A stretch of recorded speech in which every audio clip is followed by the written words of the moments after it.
Un presidio silenzioso ma carico di significato davanti ai cancelli dell'Anselmo Boldrin di Casale di Selvazzano Dentro, dove lunedì ha perso la vita il giovane operaio Mamour Mbopape, 22enne di origine senegalese, la quarta vittima sul lavoro dall'inizio dell'anno nella sola provincia di Padova.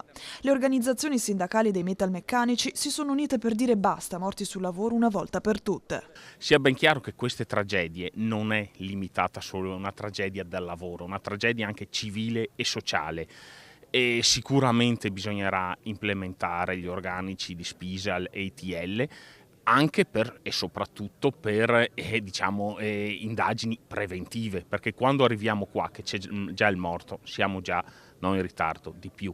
Il 22enne è morto mentre tentava di rabboccare il liquido lubrificante all'interno di un macchinario, una dinamica che secondo la CGIL rende l'incidente evitabile. Nel 2026 non si può ancora morire sul lavoro, ma diventa una quotidianità, è uno stillicidio continuo, la mancanza di cultura e di applicazione delle norme.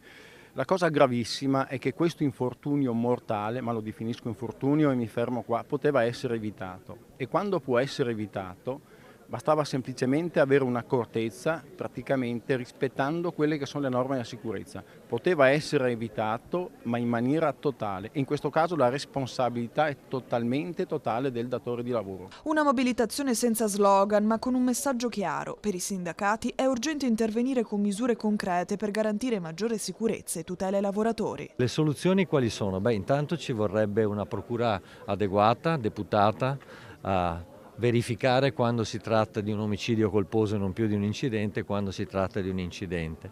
Rafforzare i corpi ispettivi deputati ai controlli, fare una formazione continua e far cambiare la cultura del lavoro, perché si lavora per vivere e non si vive per lavorare.